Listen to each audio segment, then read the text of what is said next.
छोटी 6 वर्षाची शलाका भारावून गेली होती. भिरभिरत्या नजरेने त्या जत्रेतल्या दृश्य डोळ्यात सामावून घेत होती. तिच्याबरोबर तिचे बाबा होते. शलाका आणि तिचे आई बाबा परळी वैजनाथला दर्शनासाठी आले होते. दर्शन झाल्यावर तिची आई हॉटेलवर आराम करत होती आणि तिचे बाबा तिला घेऊन एका जत्रा भरली होती. तेथे शलाकाला घेऊन आले होते. ती विस्फिरलेल्या नजरेने आकाश पाळण्यात बघत होती. उंच उंच जाणारा झोका तिला खुणावत होता. थोडा वेळ फिरल्यावर तिच्या बाबांनी तिला विचारलं की आकाश पाळण्यात बसायचं आहे का? तिने खुशीत मान डोलावली. मग तिचे बाबा तिला घेऊन आकाश पाळण्यात बसले. पण पाळणा वर गेल्यावर शलाका घाबरली आणि रडायला लागली. पूर्ण वेळ ती रडतच होती. खाली उतरल्यावर सुद्धा तिचं रडणं काही थांबत नव्हतं. शेवटी आईस्क्रीमच्या स्टॉलवर जाऊन तिच्या बाबांनी आईस्क्रीम घेऊन दिलं. तेव्हा तिचं रडणं थांबलं. दिगंबर म्हणजे शलाकाच्या बाबांना कोणी ओळखीचं भेटलं म्हणून ते त्यांच्याशी बोलत होते. शलाका बाजूलाच उभी राहून आईस्क्रीमचा आस्वाद घेत होती. मनाला भुरळ पाडणाऱ्या इतक्या गोष्टी आजूबाजूला होत्या की ती त्यात रमून गेली. खाता खाता ती थोडे इकडे तिकडे फिरत होती आणि फिरता फिरता थोडं दूर निघून गेली. दिगंबर बोलण्यात गुंतला होता. शलाका आणखी थोडं दूर निघून गेली आणि मग गर्दीत हरवली. आता तिला बाबा दिसेनात. ती इकडे तिकडे धावायला लागली, रडायला लागली. तिला रडताना पाहून एक माणूस तिच्याजवळ आला आणि तिला विचारलं की का रडतेस बाळा, तुझे नाव काय? पण शलाकाला त्यांच्याकडे लक्ष नव्हतं. ती रडता रडता बाबा बाबा असे ओरडत इकडे तिकडे पळत होती. दिनकर तिच्या मागे मागे. आतापर्यंत त्यांच्या लक्षात आलं होतं की मुलगी हरवली आहे म्हणून. थोडा वेळ गेल्यावर ती थकली आणि उभी राहिली. भिरभिरत्या नजरेने तिच्या बाबाला शोधत होती. दिनकर तिच्याजवळ पोचला, म्हणाला, बाबांना शोधत आहेस का बाळा? चल आपण दोघे मिळून शोधू. शलाकाने त्याच्याकडे बघितलं. तिला जरा आधार वाटला. 6 वर्षाची चिमुरडी, जगाची न ओळख न देख. तिने मान हलवली. तिचं रडणं आता थांबलं होतं. तिला दिनकर बद्दल विश्वास वाटला. दिनकरने तिला उचलून कडेवर घेतलं आणि तो जत्रेतीच्या बाबांना शोधू लागला. त्याने तिला चॉकलेट घेऊन दिलं. आता शलाका शांत झाली होती. जत्रेच्या परिसरात बराच वेळ फिरल्यावर सुद्धा तिचे बाबा दिसेनासे. मग जत्रेत बाहेर शोधावं असा विचार करून फिरता फिरता दिनकर हळूच जत्रेत बाहेर पडला. इथे तुझे बाबा दिसत नाहीयेत, आपण समोरच्या रस्त्यावर शोधू तुझ्या बाबांना, असं त्यांनी सांगितलं आणि तो रस्त्यावर चालू पडला. शलाका चॉकलेट खात खात बाबा कुठे दिसतायत का ते बघत होती. तिला आता भूक लागली होती आणि ती दिनकरला भूक लागली असं म्हणाली. दिनकर तिला दिसताच पण राबवत होता. तिला जाता जाता भूक लागणं होतं जाणार. भूक जसं कुणाला दिनकर एका हॉटेलमध्ये घेऊन गेला. आतापर्यंत शलाका आणि दिनकरची चांगली दोस्ती झाली होती. ती दिनकरला मामा म्हणत होती.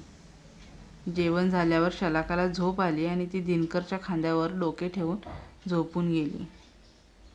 दिनकर मनात विचार करत होता की या पोरीचे आईबाबा जर सापडत नाहीयेत मग आता काय करायचं.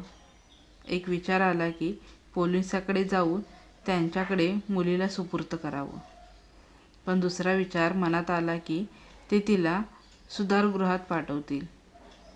मग इतक्या गोड मुलीला आयुष्याला काय वळण लागेल हे सांगणं अवघड आहे. त्यापेक्षा आपल्याला 10 वर्ष झालीत, मूलबाळ नाहीये. या पोरीमुळे आपल्या आयुष्यात पण आनंद येईल. आपण आपल्या घरी घेऊन गेलो तर. शलाका खूप लोभस आणि निरागस होती. तेवढ्या कमी वेळातच तिला त्याचा लळा लागला होता. बराच विचार केल्यावर त्याने शलाकाला घरी नेण्याचा विचार पक्का केला. आणि तो रेल्वे स्टेशनवर पोहोचला. कुर्डवाडीला पोचतो रात्रीचे 2:30 वाजले होते. उतरून तो रिक्षाने त्याच्या चिंचगावला घरी गेला. त्याच्या बायकोने त्याच्या कडेवर एक मुलगी पाहिली. तिला वाटले की अजून कोणी बरोबर आहे, म्हणून ती वळून दिनकरच्या मागे पाहू लागली, पण कोणी दिसलं नाही. अहो, हे काय? ही कोण मुलगी? आणि हिचे आईवडील कुठे आहेत? तुम्ही तर दर्शनाला गेला होतात ना? निर्मलाने म्हणजे दिनकरच्या बायकोने प्रश्नांचा भडीमार केला. अगं हो, जरा थांब, सगळं सांगतो. कधी हिच्या झोपण्यासाठी अंथरूण तयार कर. दिनकर निर्मलाने अंथरूण तयार केलं. शलाकाला नीट झोपवलं, पांघरून घातलं. शलाका अगदी गाढ झोपी गेली होती. तिचा निरागस चेहरा बघून निर्मलाला एकदम भरून आलं. 2 मिनिटं ती शलाकाच्या केसातून मायेने हात फिरवू राहिली. दिनकर निर्मलाकडे अनिमिष नजरेने बघत होता. किती वर्षानंतर निर्मलाच्या अशा समाधानाने खुललेला चेहरा तो बघत होता. शलाकाला घरी आणण्याचा निर्णय घेतला त्याचा आनंद झाला.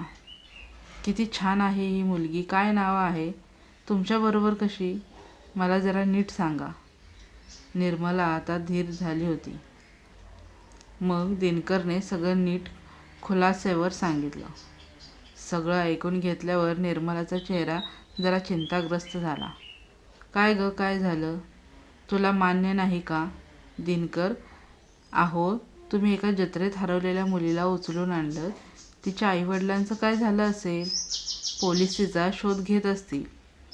मुलीला पळवून आणलं म्हणून आपल्याला जेलमध्ये घालतील. मग आपलं काय होईल याचा विचार केला आहेत का तुम्ही? निर्मला आता रडवेलेली झाली होती. अरे बापरे, अगं मी हा विचारच केला नाही. खूप शोधलं तिच्या वडिलांना, पण सापडलेच नाहीत.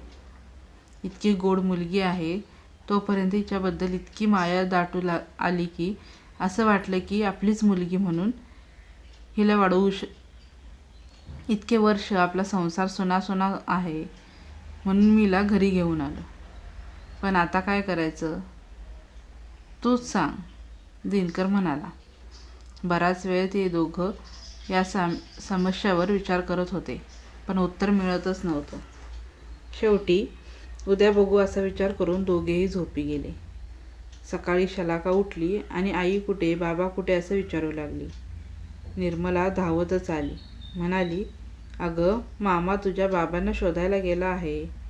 आता येतीलच, मग कळेल. तुला दूध हवं आहे का? शलाकाने होकार दिला. मग निर्मलाने तिला दूध दिलं. तिच्याशी गप्पा मारता मारता तिला खुलवत तिची वेणी फणी आंघोळ केली.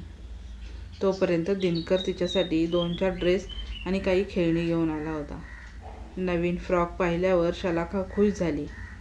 नवीन खेळण्याशी खेळताना शलाका रमून गेली. तिचा विचारून तिच्या आवडीचा स्वयंपाक करून निर्मलाने तिला जेवायला घातले. जवळ रोज दिनकर कामावर जाताना तिला सांगून जायचा की तो शलाकाच्या बाबांना शोधायला चालला आहे म्हणून. दिवस असेच चालले होते. आता शलाका त्या घरात रमून गेली होती.